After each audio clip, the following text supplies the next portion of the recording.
அனைவருக்கும் வணக்கம். இது கிருஷ்ணபகடன் Krishnan. Very good evening to all. இந்த வீடியோ பதிவு யாருக்காக அப்படின்னு பார்த்தீங்கன்னா, என்னுடைய பேச்சுக்கு, என்னுடைய வார்த்தைக்கு முழு மதிப்பும் மரியாதையும் ப்ளஸ் நீங்கள் சொன்னால் நான் செய்கிறேன் சார், வேறு எதை பற்றி நான் யோசிக்கல, உங்கள் வார்த்தையில் கண்டிப்பாக எங்களுக்கு நம்பிக்கை இருக்குது அப்படின்னு நினைக்கிறவங்க மட்டும் இந்த வீடியோ பதிவு பாருங்கள். சார் நீங்கள் சொன்னால் நான் செய்வேன் சார், வேறு எந்த ஒரு இதுவுமே நான் மைண்டில் போட்டுக்க மாட்டேன். நீங்கள் வரக்கூடிய அடுத்த 90 நாட்கள், ஏன்னா இன்றைக்கி மார்ச் 9ஆம் தேதி, கரெக்டாக ஜூன் 9ஆம் தேதி நமக்கு எக்ஸாம். ஸோ நம்ம சேனல் ஃபாலோ பண்ணிகிட்டு இருக்கக்கூடிய மாணவர்கள், நீங்கள் எந்த அளவுக்கு ஒரு இக்கட்டான ஒரு சூழ்நிலையில் எவ்வளோ கஷ்டப்பட்டு படிக்கிறீங்கிறது எனக்கு நல்லாவே தெரியும். என் ஸ்டூடெண்ட்ஸோட மனநிலை, என் ஸ்டூடெண்ட்ஸோட சுச்சுவேஷன் என்னால் ஈஸியாக பார்த்தோன்னா ஃபைண்ட் அவுட் பண்ண முடியும். அதனால தான் அந்தந்த டைமுக்கு தகுந்த மாதிரி நம்ம உங்களுக்கு என்கரேஜ் பண்ணி, மோட்டிவேட் பண்ணி, இன்ஸ்பிரேஷன் நம்ம பார்த்தோன்னா பண்ணிகிட்ருக்கோம். இந்த சூழ்நிலையில் என் மனசிலிருந்து ஒரு சில விஷயங்கள் நான் சொல்கிறேன். அந்த வார்த்தைகளுக்கு நீங்கள் மரியாதை கொடுக்குறதா நினச்சிக்கிட்டாலும் சரி, ஏன்னா ஒரு சிலர் சார் உங்கள் வார்த்தைக்கு நான் கண்டிப்பாக ரெஸ்பெக்ட் பண்ணுவேன் சார் அப்படின்னு சொல்லியிருப்பீங்க. ஸோ நான் சொல்கிறத அடுத்த 90 நாட்கள் நீங்கள் தயவு செஞ்சு கேளுங்க. நீங்கள் பாஸ் பண்ணுறீங்க பண்ணலை அதை பற்றிலாம் நீங்கள் யோசிக்காதீங்க, அதை தூக்கி ஓரமாக போடுங்க. சார் இந்த 90 நாள் நீங்கள் என்ன சொல்கிறீங்களோ நான் செய்கிறேன், அதுக்கப்புறம் என்ன நடக்குதோ அதை பார்த்துக்கலாம் சார் அப்படின்னு நம்பிக்கை இருக்கிறவங்க மட்டும் ஃபாலோ பண்ணுங்கள் நான் சொல்கிறத. ஓகேங்களா? சரி, ஓகே. இப்போ மார்ச் 9, கரெக்டாக ஜூன் 9ஆம் தேதி நமக்கு எக்ஸாம். அப்போ ஏப்ரல், மே, ஓகேங்களா? அப்புறம் இந்த மார்ச் மாதம் மொத்தம் 90 நாட்கள் இருக்குது. இந்த 90 நாட்களில் நல்லா கேளுங்க, தமிழ், ஜிகே, மேக்ஸு, இதுதான் மெயின். ஜிகேங்கும் போது அதுக்குள்ளே எல்லா யூனிட்டுமே கலந்துருக்கும். ஓகேங்களா? ஓகே. இப்போ என்னென்னா, இப்போ நீங்கள் எவ்வளோ தூரம், நீங்கள் எவ்வளோ பர்சன்டேஜ் நீங்கள் படிச்சிருக்கீங்கிறது உங்களுக்கு தோராயமாக உங்களுக்கு ஓரளவு தெரியும். இப்போ ஒரு 100% போர்ஷன் இருக்குது அப்படின்னா, நீங்கள் ஒரு மினிமம் ஒரு 30% போர்ஷன் நீங்கள் என்ன பண்ணியிருப்பீங்க, கவர் பண்ணியிருப்பீங்க. இப்போ வரைக்கும் சார் ஒரு 100% போர்ஷனில் ஒரு 30% போர்ஷனாச்சும் நான் கம்ப்ளீட் பண்ணியிருப்பேன். இப்போ ஒரு 60 பாடங்கள் இருக்குது அப்படின்னா, நான் மினிமம் ஒரு 15 to 20 பாடமாச்சும் நான் முடிச்சிருப்பேன். ஓகேங்களா? இப்போ நம்ம 6th to 12th வரைக்கும் தமிழ் இருக்குது, நியூ புக் இருக்குது அப்படின்னா, நான் அட்லீஸ்ட் ஒரு 4 ஸ்டாண்டர்டு இல்லை ஒரு 3 ஸ்டாண்டர்டு, ஒரு 6th, 7th, 8th நான் முடிச்சிருப்பேன் அப்படிங்கிற ஆங்கிள் இருப்பீங்க. அட்லீஸ்ட் இந்த வாரத்துக்குள்ளே நீங்கள் அதையாச்சும் முடிப்பீங்க. ஓகேங்களா? சரி, ஓகே. நான் சொல்கிறேன்ல, அதான் ஒரு 30% நான் தாண்டி இருப்பேன் சார். இன்னும் 100%ல் 70% இருக்குது, 90 நாட்கள் தான் இருக்குது. நான் புதுசும் படிக்கணும், பழசும் ரிவிஷன் பண்ணணும். இதெல்லாம் எப்படி சார் நான் அடுத்த 90 நாட்கள் நான் ஹேண்டில் பண்ணி எப்படி சார் நான் சக்ஸஸ் பண்ணுறது அப்படிங்கிறது, நான் சொல்கிற வார்த்தைகளுக்கு நீங்கள் கொஞ்சம் காது கொடுத்து கேட்டு ஃபாலோ பண்ணுங்கள். ஓகேங்களா?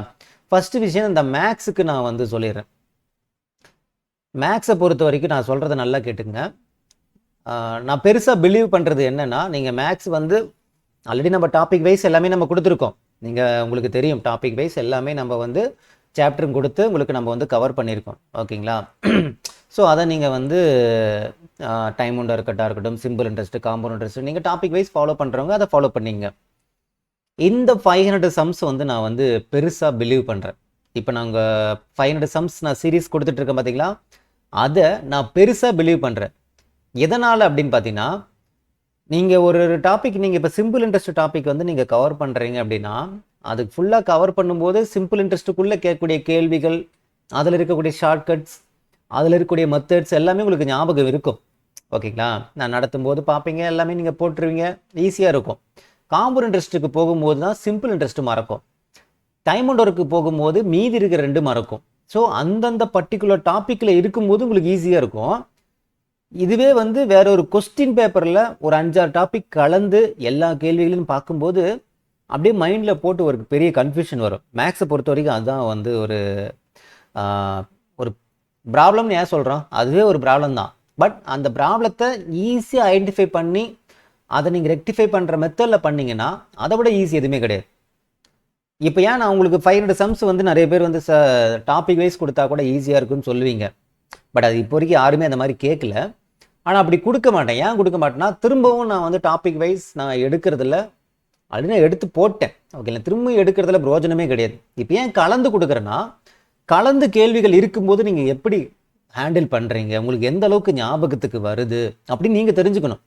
அதனால தான் நம்ம ரீசெண்டாக கேட்ட டிஎன்பிஎஸ்சி கொஸ்டின்ஸில் எல்லா மாடலும் கலந்து, இப்போ தனி வட்டிலேருந்து ஒரு சம்முனா கூட்டு வட்டிலேருந்து ஒரு சம்மு, டைம் அண்ட் ஒர்க்லேருந்து ஒரு சம்மு, பர்சன்டேஜிலிருந்து ஒன்று, ஹச்சிசிஎஃப் எல்சிஎம்லேருந்து ஒன்று, அப்போ கலந்து கேட்கும்போது உங்களுக்கு எக்ஸாம் ஹாலில் கொஸ்டின்ஸ் கலந்து இருக்கும்போது நீங்கள் ஈஸியாக ஹேண்டில் பண்ணிவிடுவீங்க. அதனால தான் நம்ம எடுக்கக்கூடிய ஒரு 5 சம்ஸ் இருக்குன்னா அதில் ஒரு 4 டாப்பிக்காச்சும் கலந்துருக்கும். அப்படிங்கிற மாதிரி தான் நம்ம கொஸ்டின்ஸ் வந்து நம்ம வந்து கொடுத்து நம்ம டீச் பண்ணிகிட்டு இருக்கோம்.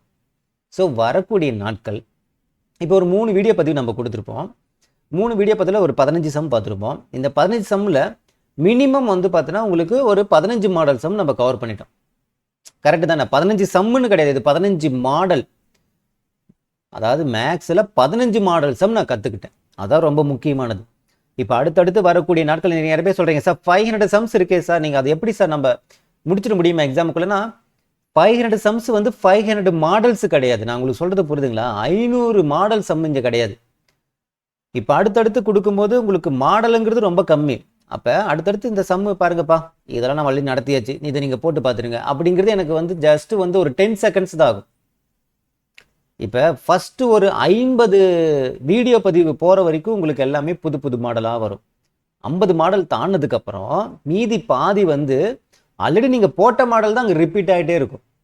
அப்போ என்ன ஆகும்? இங்கே பாருப்பா, இந்த மாடல் நான் நடத்தியிருக்கேன், இந்த சம் நான் நடத்தியிருக்கேன், போய் பாருங்கள், பார்த்துட்டு அதே மாடல் நீங்கள் போட்டு பாருங்கள் அப்படின்னு ஜஸ்ட்டு நான் சொல்லிவிடுவேன். இன்ஃபார்ம் மட்டும் பண்ணிவிடுவேன். இந்த வீடியோ பதில் இந்த மாடல் நான் நடத்தியிருக்கேன், போய் பாருங்கப்பா. இந்த வீடியோ பதில் இந்த மாடல் நடத்தியிருக்கேன், போய் பாருங்கப்பா நான் சொல்லிவிடுவேன். நீங்கள் அதை பார்த்தாலே உங்களுக்கு தெரிஞ்சிடும். இருந்தாலும் உங்களுக்கு கன்ஃபியூஷன் இருந்தால் அதை பார்த்துட்டு ஆமாம் இந்த சம் நம்ம போட்டிருக்கோம்ல, போட்டு பார்த்தா முடிஞ்சு போச்சு. என்னுடைய டார்கெட்டு, நான் ஏன் 500 சம்ஸ் நான் வந்து உறுதியாக சொன்னேன்னா, ஃபஸ்ட்டு 50 மாடல் மட்டும்தான் என்னுடைய மிகப்பெரிய ஒரு டார்கெட்டாக இருக்கும். அடுத்த 50ங்கிறது ரொம்ப ரொம்ப ரொம்ப ஈஸி. சொல்கிறது புரியுதுங்களா? அப்போ முதல் 250 சம்மு தான் என்னுடைய டார்கெட். அடுத்த 250 உங்கள் கையில் உங்கள் பொறுப்பில் தான் இருக்கும். அது நீங்கள் வரும்போது நான் சொல்கிறேன். ஏன்னா அந்த பிளான் பண்ணி தான் நான் உங்களுக்கு சம்ஸ் வந்து நான் என்ன பண்ணிட்டு இருக்கேன், டீச் பண்ணி நான் கொடுத்துட்டு இருக்கேன். ஓகேங்களா? சரி, ஓகே. அதை நீங்கள் கரெக்டாக ஃபாலோ பண்ணிங்கன்னா, சார் நான் மேக்ஸில் 25 அவுட் ஆஃப் 25 எடுக்கணும் அப்படின்னா நான் என்ன சார் பண்ணுறது அப்படின்னா, தயவு செஞ்சு இந்த 500 சம் சீரீஸை ஃபாலோ பண்ணிங்க. இது ஏன் நான் ஃபாலோ பண்ண சொல்கிறேன்னா, இது எக்ஸாம் வரைக்கும் நம்ம வந்து டச்சோடு நம்ம வந்து கொண்டு போகிறதுனால உங்களுக்கு அந்த மேக்ஸ் நினச்சி அந்த ஒரு பயம் வந்து இருக்காது. ஏன்னா ஒவ்வொரு ஸ்டெப்பும் நான் பார்த்து பார்த்து பொறுமையாக நிதானமாக உங்களுக்கு நான் நடத்துகிறேன். ஏன்னா அந்த சம்மு புதுசாக ஒரு ஸ்டூடெண்ட்ஸ் பார்த்தா கூட புரியணும். ஆல்ரெடி நான் டாபிக் வைஸ் பார்த்துருந்தா தான் எனக்கு புரியும் அப்படிங்கிற மாதிரி இருந்துடக்கூடாது. புதுசாக பார்த்தா கூட உங்களுக்கு அந்த சம் புரியணும். ஆனால் தான் அந்த சம் பேஸ் பண்ணி பேசிக் இன்ஃபர்மேஷன் கொடுக்குற மாதிரி இருந்தால் கூட நான் கொடுத்துட்டு தான் நான் கொடுக்குறேன். இங்கே பாருப்பா, கூட்டு வட்டியில் நம்ம இப்படி சொல்லியிருப்போம், அந்த ஃபார்ம்லாம் யூஸ் பண்ணி தான் நான் இதை போடுறேன்ட்டு ஒரு பெரிய ஸ்டெப்பே நான் சொல்லியிருப்பேன். சொல்கிறது புரியுதுங்களா? ஸோ இந்த 500 சம் சீரீஸ் யார் ஃபாலோ பண்ணுறீங்களோ நீங்கள் மேக்ஸ் நினச்சி மட்டும் பயந்துக்காது. மேக்ஸை ஒரு ஓரமாக தள்ளிடுங்க, அவ்வளோதான், முடிஞ்சு போச்சு, அதோட சாப்டர் முடிஞ்சிருச்சு. அதுக்கு ஒரு சொல்யூஷன் நம்ம பண்ணியாச்சு, ஓரமாக தள்ளி வச்சுருங்க. ஓகேங்களா? அவ்வளோதான். நெக்ஸ்ட்டு இந்த செவிசாய் அப்படின்னு சொல்லக்கூடிய ஒரு மெத்தட் நான் சொல்லியிருந்தேன். ஸோ நான் என்ன சொல்லியிருந்தேன்னா, நம்ம சொல்கிற வார்த்தைகள் மீன்ஸ் எப்படின்னா, நம்ம வாய்ஸில் கேட்கக்கூடிய இன்ஃபர்மேஷன் நிறைய பேருக்கு வந்து, ஏன்னா நம்ம வாய்ஸில் கேட்டு கேட்டு பழக்கமாயிருக்கும் நிறைய பேருக்கு. என் வாய்ஸ் வந்து அப்படியே சின்ன குயில் சித்ரா, மலேசியா வாசுதேவனுங்கிற அளவுக்கு வந்து அந்த மாதிரி சொல்லலை. ஒருத்தரோட வாய்ஸ் நம்ம திரும்ப திரும்ப திரும்ப கேட்கும்போது நமக்கு அடாப்ட் ஆகிடும். அவங்க சொல்கிறது அப்படியே மனசில் ஈஸியாக பதிஞ்சிடும். அந்த மாதிரி ஆரம்பத்துலேருந்து நம்ம சொல்கிறத கேட்டு பழக்கமான ஸ்டூடெண்ட்ஸுக்கு இது ரொம்ப ரொம்ப ஹெல்ப்ஃபுல்லாக இருக்கும். இந்த செவிசாய் மெத்தடுங்கிறது என்ன, அதை புக்கில் இருக்கிறது சொல்ல போகிறீங்க, நான் காது கொடுத்து கேட்க போகிறேன். இதில் என்ன பெருசாக ரிஃப்ளெக்ட் ஆகுனா, நான் இந்த விஷயத்தை பெருசாக பிலீவ் பண்ணுறேன். நான் சொல்கிறத காது கொடுத்து நீங்கள் கேட்டிங்கன்னா நிறைய கேள்விகள் நீங்கள் வந்து அட்டன் பண்ணலாம். நான் இப்போவும் நான் சொல்கிறேன், எஸ்பெஷலி ஜிகே செக்ஷனுக்கு மட்டும், தமிழுக்கும் சேர்த்து தான் சொல்கிறேன். தமிழ் ஓரளவு நீங்கள் வந்து படிச்சிடுவீங்க, உங்களுக்கு கன்ஃபியூஷன் இருக்காது. ஏன்னா அது ஒரே சப்ஜெக்ட், தமிழ் ஒரே சப்ஜெக்ட்டுனால நீங்கள் ஈஸியாக ஹேண்டில் பண்ணிடுவீங்க. அதுக்கும் நான் செவிசாய் மெத்தட் நான் கொடுப்பேன். பட் ஜிகேக்கு நான் ஏன் கொடுக்குறேன்னா, மல்டிபிள் யூனிட், வேறு யூனிட் உங்களுக்கு இருக்கிறதுனால எல்லாம் உங்களுக்கு கன்ஃபியூஷன் இருக்கும். ஸோ நான் என்ன பண்ண போகிறேன், இந்த செவிசாய் மெத்தடு வந்து நான் மண்டேலேருந்து நான் ஸ்டார்ட் பண்ண போகிறேன். ஸோ அதை இன்ஃபார்ம் பண்ணுறதுக்காக தான் இந்த வீடியோ பதிவு. இப்போ நான் கொடுக்கல, மண்டேலேருந்து நான் கொடுக்க போகிறேன். அந்த செவிசாய் மெத்தடு வந்து பார்த்தீங்கன்னா கண்டிப்பாக ஒரு நல்ல ஒரு ரிஃப்ளெக்ஷன் உங்களுக்கு கொடுக்கும். அதை நான் பெருசாக பிலீவ் பண்ணுறேன். நிறைய பேர் வந்து படிச்சது மறக்குது, எக்ஸாம்பிள் எனக்கு ஞாபகம் இருக்குமா இருக்காதான்னு தெரியல, இல்லை நான் இன்னும் போர்ஷன் அவ்வளோ முடிக்க வேண்டியது இருக்கு. நீங்கள் எதை பற்றியும் கவலைப்படாதீங்க. நான் சொல்கிறத தயவு செஞ்சு காது கொடுத்து கேட்டே இருங்க. இந்த செவிசாய் மெத்தட் ஃபாலோ பண்ணுறதுக்கு ஒரு 3 ரூல் சொல்கிறேன். நீங்கள் அதை வந்து கண்டிப்பாக மெயின்டைன் பண்ணி ஆகணும், ஃபாலோ பண்ணி ஆகணும். நான் ஸ்டார்டிங்கில் நான் சொல்லியிருந்தேன்னா, என்னுடைய வார்த்தைகளுக்கு மதிப்பு கொடுக்குற மாதிரி இருந்துச்சுன்னா நான் சொல்கிறத கடைசி வரைக்கும் நீங்கள் ஃபாலோ பண்ணீங்க. என்னன்னா இந்த செவிசாய் மெத்தடில் இப்போ நான் வீடியோ நம்பர் 1 நான் கொடுத்துட்டேன், ஒரு டாபிக் பேஸ் பண்ணி நான் கொடுத்துட்டேன். அடுத்து வீடியோ நம்பர் 2 கொடுக்குறேன், அதையும் நீங்கள் என்ன பண்ணுறீங்க, கேட்குறீங்க. ஓகேங்களா? நீங்கள் இது என்ன பண்ணணும்னா கீப் ஆன் வந்து ஃப்ரீ டைமில் கேட்டு வைக்கணும். இப்போ நான் 2 கொடுத்துட்டேன்னு வச்சிங்களேன், 3வது கொடுக்குற வரைக்கும் நீங்கள் மீதி 2 இருக்குல்ல, அது ஒரு தடவைக்கு 2 தடவை கூட கேளுங்க, ஒன்றும் தப்பு கிடையாது. ஒரு இடம் கேட்டு விட்டுறாதீங்க. நீங்கள் பாட்டு லவுட் ஸ்பீக்கரில் போட்டு வச்சுக்க போகிறீங்க. ஒர்க் பண்ணுற டைமில் நான் சொல்கிறேன், ஒர்க் பண்ணுற டைமில் நீங்கள் ரிலாக்ஸாக இருக்கணுங்கிற டைமில், இப்போ நீங்கள் எனி டைம் நீங்கள் வந்து படிச்சுட்டே இருக்க மாட்டீங்க. ஓகேப்பா கொஞ்சம் ஒரு 1/4 மணி நேரம் படுக்கலாம், ஒரு 10 நிமிஷம் ரெஸ்ட் எடுக்கலான்னு எடுக்கிறீங்கள, அந்த டைமு இந்த வீடியோவை ஆன் பண்ணி ஃபுல் ஸ்பீக்கரில் வச்சுட்டு நீங்கள் பாட்டு கேளுங்க. ஒரு தடவைக்கு 2 தடவை கூட கேளுங்க, ஒன்றும் தப்பு கிடையாது. காலையிலோட கேளுங்க, ஈவினிங்கோட கேளுங்க. ஏன்னா அந்த இன்ஃபர்மேஷன் நல்ல மைண்டில் பதியும். நீங்கள் ஃபஸ்ட் டைம் கேட்கும்போது நீங்கள் ஆல்ரெடி படித்த இன்ஃபர்மேஷனை நீங்கள் கரெக்டாக சார் வந்து சொல்கிறதுல நம்ம படிச்சிருக்கோமா அப்படிங்கிறது நோட் பண்ணுவீங்க. 2வதாக நீங்கள் கேட்பீங்கல்ல, ஏன்னா ஆல்ரெடி நான் சொல்கிறத நீங்கள் காது கொடுத்து கேட்டீங்க. 2வதாக திரும்ப நீங்கள் கேட்கும்போது என்ன ஆகுனா, ஏன் கூடவே நீங்களும் வந்து என்ன பண்ணுவீங்க, அந்த பாயிண்ட்ஸை சொல்லி பார்ப்பீங்க. அந்த பாயிண்ட்ஸை நீங்களே என் கூடவே சேர்ந்து சொல்லி பார்ப்பீங்க. அப்போ என்ன ஆகுனா, நீங்கள் என் கூடவே சேர்ந்து ஒரு ரீகால் பண்ணுற மாதிரி இருக்குது. ஃபர்ஸ்ட் டைம் லிசனிங், 2வது டைம் நீங்களே சொல்லி பார்ப்பீங்க. அப்போ அந்த மைண்டில் நல்லா ஸ்டோர் ஆகிடும். இப்போ நான் 10வது வீடியோ வரும்போது 10 நீங்கள் ஃபாலோ பண்ணுவீங்க. ஆனால் அப்பப்போ என்ன பண்ணிக்கணும், ரிவர்ஸில் போயிட்டு ஒரு 7வது வீடியோ ஒன்று ப்ளே பண்ணி பார்க்கலாம், ஒரு 6வது வீடியோ ப்ளே பண்ணி பார்க்கலாங்கிறது நீங்களே ரேண்டமாக வந்து சூஸ் பண்ணி ஏதோ ஒரு வீடியோ பற்றி நீங்கள் ப்ளே பண்ணி பார்த்துக்கிட்டே இருக்கணும். ஏன்னா அதையும் நீங்கள் வந்து மைண்டில் ஏற்றிக்கிட்டே இருக்கணும் திரும்ப திரும்ப. ஒரு 10 வீடியோ 11வது வீடியோ வரும்போது ஏதாவது ஒரு வீடியோ சைடில் அப்போ என்ன பண்ணணும், டெய்லி ஒரு வீடியோ ரிவிஷன் பண்ணிக்கணும். நான் சொல்கிறது புரியுதுங்களா? ஒரு புது வீடியோ பார்க்கும்போது பார்த்துடணும், ஒரு பழைய வீடியோ ரிவிஷனும் பண்ணிக்கணும். அப்போ என்ன ஆகிடும், அதெல்லாம் கீப்பான்னு உங்கள் மைண்டில் உங்கள் காதில் ஏறிக்கிட்டே இருக்கும். ஏங்க நோட்டில் ரிட்டன் பண்ணி படிக்கிறேன் பார்த்தீங்களா, அது ஒரு மெத்தட்னா, காதில் கேட்டுக்கிட்டே இருக்கிறது ஒரு மெத்தடு. நம்ம பேட்சில் நம்ம ஓலாவில் வந்து பார்த்தீங்கன்னா டிரைவராக இருந்த ஒரு ஸ்டூடெண்ட்ஸ் வந்து பார்த்தீங்கன்னா இதே ஃபார்மில் தான் பயன்படுத்தினார். அப்போ வந்து நான் வந்து என்னோடய வாய்ஸில் நான் போடலை. அப்போ அந்த செவிசாய் மெத்தடுங்கிறது நான் கொடுக்கல, எனக்கு கொடுக்கறதுக்கான நேரங்கள் அப்போ எனக்கு கிடைக்கல. அவர் என்ன பண்ணுவார்னா, நான் கொடுத்த பாயிண்ட்ஸ் எல்லாத்தையும் நோட் பண்ணி அதை வந்து, ஏன்னா அவர் வந்து காலையிலேருந்து ஈவினிங் வரைக்கும் அந்த ஓலா வந்து ஓட்டிகிட்டே இருப்பார்.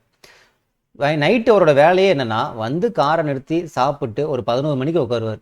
உட்காந்து நாளைக்கு என்னென்னலாம் படிக்கணுமோ, அதில் என்னென்ன பாயிண்ட்ஸ்லாம் நான் சொல்லியிருக்கணும் அதெல்லாம் எடுத்து சவுண்ட் ரெக்கார்டு ஆன் பண்ணிவிட்டு அவர் பாட்டு என்ன பண்ணுவார்னா எல்லாத்தையும் ரெக்கார்ட் பண்ணிப்பார். அவர் வாய்ஸ்லேயே பேசி ரெக்கார்ட் பண்ணிப்பார். அடுத்த நாள் அவரோட வேலை என்ன தெரியுங்களா, அன்றைக்கி ஃபுல்லாக கேப் ஓட்டு வரல, ஹெட்ஃபோனை போட்டுக்கிட்டு அதை அவர் பேசுனது அவரே கேட்டுகிட்டே இருப்பார். அன்னைக்கு பாடத்தை அதை முடிச்சிடுவார். என்னெல்லாம் அது ஒரு நாளைக்கு இப்போ ஒரு 1 ஹவர் ரெக்கார்ட் பண்ணுறாருன்னு வச்சுங்களேன், அன்றைக்கி ஃபுல்லாக அந்த 1 ஹவர் ரெக்கார்டிங்கை அப்படி கேட்டுக்கிட்டே இருப்பார். மினிமம் ஒரு 5 தடவையாச்சும் கேட்டுருவார். 5 தடவை கேட்டால் என்ன ஆகுங்க, அப்படியே மைண்டில் பதிஞ்சிரும். இப்போ ஒரு நாள் வந்து அவர் ரெக்கார்ட் பண்ணல, என்ன பண்ணுவார், பழைய ரெக்கார்டு எடுத்து அவர் கேட்க ஆரம்பிச்சிருவார் அப்பப்போ ரிவிஷனுக்கு. அப்படி பண்ணி பாஸ் பண்ணிட்டாங்க. அவருக்கு டைப்ரைட்டிங் இருந்ததுனால ஈஸியாக டைப்ரைட்டிங் உள்ள நுழைஞ்சிட்டார். புரிதுங்களா உங்களுக்கு? எதுவுமே நமக்கு சாதகமாக பயன்படுத்திக்கிறதுக்கு நம்ம பார்க்கணும். இப்படி தான் பண்ணணுங்கிறதெல்லாம் கிடையாது. நமக்கு அந்த பாயிண்ட் மைண்டில் நிற்கணும். படித்து எழுதணும் கூட மறந்துடுறாங்க. இது வந்து நல்ல ஒரு மெத்தட். இது நீங்கள் பண்ணுறதுக்கு தேவையான டைம் பத்தாது. ப்ளஸ் அதை எடுத்து நீங்கள் எதுன்னு பார்த்து நோட் பண்ணி அதை ரெக்கார்ட் பண்ணும்போது 1000 தப்பு பண்ணி பண்ணுறதுக்கு, அதுக்கு தான் நான் இந்த ஒரு மெத்தட். ஓகே, நம்ம ஸ்டூடெண்ட்ஸ் நீங்கள் ரெக்கார்ட் பண்ணி படிங்கப்பா நான் சொன்னேன்னா அதை எடுத்து வைக்கணும், அதை எதுன்னு நோட் பண்ணணும். ரெக்கார்ட் பண்ணுறப்ப 4 தப்பு வரும், வீட்டில் சவுண்டு இருக்கும், பண்ண முடியாது. அப்போ நம்ம வாய்ஸில் போடலாம். கொஞ்சம் வந்து இதில் டிஃபிகல்ட் இருக்கும் தான், இருந்தாலும் நம்ம வாய்ஸில் போடும்போது அவங்க கேட்டுக்கிட்டே இருக்காங்க அப்படின்னா கண்டிப்பாக அது வந்து அவங்களுக்கு ஹெல்ப்ஃபுல்லாக இருக்கும். எக்ஸாம் ஹாலில் நான் சொன்னதெல்லாம் வந்து சார் இந்த டாபிக் இப்படி தானே சொன்னார், முடிஞ்சால் ஒரு சிலதெல்லாம் நான் ஷார்ட்கட்டாகவும் அதில் சொல்லுவேன், ஒரு சில காமெடியாகவும் நான் சொல்லுவேன், ஒரு சிலது ஞாபகம் வச்சுக்கிறதுக்கு எப்படி நம்ம வந்து ட்ரிக்ஸ் இருக்கோ அதையும் நான் சொல்லுவேன். அப்போ அதில் நீங்கள் காதில் கேட்கும்போது அந்த எக்ஸாம் ஹாலில் நிறைய கொஸ்டின்ஸ் வந்து நீங்கள் டக்குன்னு போகிறதுக்கும் ஒரு சில பாயிண்ட்ஸ் நீங்கள் ஈஸியாக ஞாபகம் வரதுக்கும் ரொம்ப ரொம்ப ரொம்ப ஹெல்ப்ஃபுல்லாக இருக்கும். ஜஸ்ட் ஒரு லிசனிங் தான், லிசனிங் மட்டும் நீங்கள் வச்சுக்கிட்டீங்கன்னா போதுமானது. கிளியரா? நான் சொல்கிறது புரியுதுங்களா உங்களுக்கு? ஸோ இந்த செவிசாய் மெத்தடுங்கிறது கண்டிப்பாக ரொம்ப ரொம்ப ஹெல்ப்ஃபுல்லாக இருக்கும். அது நம்ம வந்து எனக்கு அந்த யோசனை இருந்ததுனால தான் அன்றைக்கி நான் வீடியோவில் சொன்னேன். பயங்கர ரெஸ்பான்ஸ் நீங்கள் பண்ணியிருந்தீங்க. நிறைய பேர் வந்து இவ்வளோ பேர் வந்து நீங்கள் டைஹார்ட் ஃபேன்ஸ் இருக்கீங்கிறது எனக்கு வந்து அன்றைக்கி தான் தெரிஞ்சு. சரி, ஓகே, அது நம்ம வந்து முறையாக ப்ரொசீஜராக நம்ம பக்காவாக பண்ணி கொடுக்கலாம். எக்ஸாமில் அது மூலமாக அவங்க பயனடைஞ்சாங்கங்கிற அந்த ஒரு வார்த்தை நம்ம காதில் ஒலிக்கணும். அப்போ நம்ம எந்த மாதிரி ஆங்கிளில் நம்ம கொடுக்கலாம், எப்படி கொடுத்தா எல்லாத்தையும் ஓரளவு கவர் பண்ணுற மாதிரி நம்ம கொடுக்க முடியும் அப்படிங்கிறத நான் யோசிச்சு வச்சுருக்கேன். நீங்கள் ஃப்ரீ டைமில் அதை கேட்டாலே போதும். ஒவ்வொரு வீடியோ பதிவும் மினிமம் 10 நிமிஷத்துக்குள்ளே தான் இருக்கும். அதை நீங்கள் கேட்டுட்டு இருந்தீங்கன்னா போதும். ஒரு ஃப்ரீ டைமில், உங்களுக்கான ஃப்ரீ டைமில், நீங்கள் படிக்கிற நேரங்கள் எப்பயும் போல் படிச்சுக்கலாம். உங்களோட ஃப்ரீ டைமில் இதை நீங்கள் கேட்கும்போது இன்னும் கொஞ்சம் எக்ஸ்ட்ராவாக நீங்கள் நிறைய தெரிஞ்சுக்கிற மாதிரி ஒரு இருக்கும், ரிவிஷன் பண்ணுற மாதிரி இருக்கும். ஸோ இதை வரக்கூடிய நாட்கள் நீங்கள் ஃபாலோ பண்ணணும். அப்பப்போ ரிவிஷனுக்கு திரும்ப வந்து ஆல்ரெடி கேட்டதை நீங்கள் அப்பப்போ என்ன பண்ணணும், ஒரு 7வது வீடியோ எடுத்து கேட்கலாம், 5வது வீடியோ எடுத்து கேட்கலாங்கிறது நீங்கள் வந்து ஃபாலோ பண்ணிக்கணும். கிளியரா? ஓகே தானே? ஸோ இந்த செவிசாய் மெத்தடுங்கிறது உங்களுக்கு மண்டேலேருந்து ஸ்டார்ட் ஆகிடும். அதேமாதிரி நாளைக்கு ஒரு டெலகிராம் சேனல் நான் வந்து கிரியேட் பண்ணிவிடுவேன், டெம்பரவரி டெலகிராம் சேனல். அது ஷார்ட்ஸ் வந்து நம்ம தனியாக போடுறதுக்கும், ஓகேங்களா? ஸோ ஒரு சில இது வந்து உங்களுக்கு ஈஸியாக நீங்கள் அது வந்து ஹேண்டில் பண்ணுற மாதிரி ஈஸியாக வந்து ஓகே அந்த பிளேலிஸ்ட் லிங்க் கிளிக் பண்ணால் வரிசை எல்லாமே வந்துடும் அப்படிங்கிற மாதிரி நான் செட் பண்ணி உங்களுக்கு நான் சொல்கிறேன், ஃபாலோ பண்ணிங்க. ஓகேங்களா? ஸோ இந்த செவிசாய் மெத்தடுங்கிறது உங்களுக்கு தமிழுக்கும் இருக்கும், ஜிகேக்கும் இருக்கும். ஓகேங்களா? நீங்கள் அதை மட்டும் கரெக்டாக ஃபாலோ பண்ணிங்க. கரண்ட் அஃபேர்ஸ் ஷார்ட்ஸ் நான் ஆஸ் யூஷுவல் சொன்ன மாதிரி தான். சயின்ஸு நாளையிலேருந்து நம்ம ஸ்டார்ட் பண்ணிவிடுவோம். ஓகேங்களா? ஆக்சுவலாக இன்னிலேருந்தே நான் ஸ்டார்ட் பண்ண வேண்டியது முடிஞ்ச இன்றைக்கி ஒரு வீடியோ பதிவு போடுறேன். சயின்ஸ் இன்னிலேருந்தே நான் கொடுக்க ஆரம்பிக்கிறேன், இல்லை நாளையிலேருந்து உங்களுக்கு கொடுக்க ஆரம்பிச்சிடுறேன். ஏன்னா வீக்கெண்டு கொஞ்சம் கொஸ்டின் பேப்பர் ரெடி பண்ணுறதுனால உங்களுக்கு நாளையிலேருந்து நான் வந்து கொடுக்க ஆரம்பிக்கிறேன். ஓகேங்களா? ஸோ 90 நாட்கள் இருக்குது, பயந்துக்காதீங்க. நான் சொல்கிறேன்ல, பயப்படுறதுனால ஒன்றும் பிரோஜனம் கிடையாது. ஓகேங்களா? நம்ம யாருக்கும் எந்த ஒரு விஷயத்துக்காகவும் நம்ம போய் வந்து ஐயோ இப்படி ஆகிப்போச்சு இல்லை அப்படி ஆகிப்போச்சுன்னு நம்ம பதில் சொல்ல வேண்டிய அவசியம் கிடையாது. நம்ம திருப்திக்கு நம்ம வந்து படிக்க வந்தோம், நம்மளோட சாட்டிஸ்ஃபேக்ஷன், நம்மளுடைய கனவு, நாம் ஆசைப்பட்டு தான் இதுக்கு வந்தோம். அதுக்கு நம்ம உண்மையாக இருந்துட்டு போகலாமே. ஏன் அவ்வளோ நம்ம கஷ்டப்படணும்? நம்ம விரும்பி தானே இதுக்குள்ளே வந்தோம். இது கஷ்டமாக தான் இருக்கும்னு நமக்கு தெரியும், பட் விரும்பி வந்ததுனால அந்த கஷ்டத்தை நம்ம தாங்கிக்கணும். அதை நம்ம வந்து பெருசாக வந்து ஐயோ பாரமாக நம்ம நினச்சிடக்கூடாது. நான் சொல்கிறது புரியுதுங்களா? நம்ம வேலை வாங்குறதுக்கு நம்ம படிக்கிறோம், அது ஒரு பாரமாக நினைக்க வேண்டாம். முடிஞ்ச அளவுக்கு நம்மளுடைய எஃபர்ட் போடலாம். அதான் நான் சொல்லுவேன். என்னோட இது என்னென்னா, முடிஞ்ச அளவுக்கு உங்களுடைய எஃபர்ட்டை கொடுங்க. அடுத்த 90 நாட்கள் எதை பற்றி நினைக்காம, ஓகே நமக்கு 1000 மெத்தட் இருக்குன்னா தான் சொல்கிறல, ஒரு எக்ஸாம் எழுதுறதுக்கு 4 இன்ஃபர்மேஷன் தெரிஞ்சுட்டு போய் ஞாபகமாக வந்து எழுதிட்டு வர்றதுக்கு 1000 வழிகள் இருக்குங்க. இப்படி தான் நோட்ஸ் எடுக்கணும், புக் எடுக்கணும், அப்படி எல்லாம் ஏகப்பட்ட வழி இருக்குது. ஏதோ ஒரு வழியில் நமக்கு தேவையானதை நம்ம பூர்த்தி அடைஞ்சு அந்த எக்ஸாம் போய் எழுதிட்டு வரலாம், அவ்வளோதான். நான் சொல்கிறது புரியுதுங்களா? 90 நாட்கள் இருக்குது, நீங்கள் பயந்துக்காதீங்க. முறையாக இந்த 90 நாட்கள் நீங்கள் பயன்படுத்துங்க. எதை பற்றியும் திங்க் பண்ணாமல், ஓவர் திங்கிங் பண்ணாமல், முறையாக இந்த 90 நாட்கள் நீங்கள் பயன்படுத்திங்கன்னா போதும். நீங்கள் பயப்படுறது என்ன? மேக்ஸுக்கு தானே, ஜிகேக்கு தானே, கரண்ட் அஃபேர்ஸ் தானே, சயின்ஸ் தானே. நீங்கள் அடுத்த 90 நாட்கள் நீங்கள் கரெக்டாக ஃபாலோ பண்ணுங்கள். உங்களுக்கான ஒரு தீர்வு எக்ஸாம் ஹாலில் கண்டிப்பாக கிடைக்கும். கிளியரா? நான் சொல்கிறது புரியுதுங்களா? பயப்பட மாட்டீங்கல்ல? தைரியமாக வாங்க, பார்த்துக்கலாம். ஏங்க பார்த்துக்கலாங்க, ஒன்றும் கிடையாது. நாங்கள் இருக்கமில்ல, நீங்கள் பாட்டு ஃபாலோ பண்ணிட்டே வாங்க. எந்த இடத்துலையும் வந்து பின்வாங்காதீங்க. உங்களுடைய நம்பிக்கையில் இருக்கிற ஒரு பர்சன்டேஜை குறைச்சிக்காதீங்க. ஒருவேளை விட்டுருமோ, எக்ஸாம் முடிச்சதுக்கப்புறம் நீங்கள் என்ன வேணால் திங்க் பண்ணுங்கள். விட்டுருமோ போயிருமா, அது எக்ஸாம் முடிச்சதுக்கப்புறம் திங்க் பண்ணுங்கள். அது வரைக்கும் திங்க் பண்ணாதீங்க. விடுறேன், போது வருது வரல, நான் இந்த எக்ஸாமில் என்னுடைய பெஸ்ட்டை நான் கொடுக்க போகிறேன், கடவுள் எனக்கு என்ன பண்ணுவாரோ அதை பண்ணுவார், அவ்வளோதான். உங்கள் உழைப்புக்கு ஏற்ற ஊதியம் உங்களை தேடி வரும். அதில் நான் அதிகமாக நான் பிலீவ் பண்ணுறேன். நீங்களும் அதை பிலீவ் பண்ணுங்கள். வரக்கூடிய நாட்கள் இதை மட்டும் ஃபாலோ பண்ணுங்கள். கிளியர் தானே? படிச்சிடலாம்ல? சரி, ஓகே. ஸோ வரக்கூடிய நாட்கள் இந்த மேக்ஸ் மட்டும் கொஞ்சம் ரெகுலராக கரெக்டாக ஃபாலோ பண்ணிங்க. பெண்டிங் அதிகமாக வச்சுக்காதீங்க. அதான் நான் சொல்கிறேன், ரொம்ப ஓவராக அதிகமாக வந்து பெண்டிங் வச்சுக்காதீங்க. அப்பப்போ கவர் பண்ணிட்டே வந்துடுங்க. பின்னாடி பார்த்துக்கலான்ட்டு விட்டிங்கன்னா பார்க்குறது ரொம்ப சிரமம். புரியுதுங்களா? சரி, ஓகே. இந்த வீடியோ உங்களுக்கு பிடிச்சிருக்குன்னு நினைக்கிறேன். அடுத்தடுத்த வீடியோ பதிவில் அடுத்தடுத்த இன்ஃபர்மேஷன் சொல்கிறேன். மிக்க நன்றி.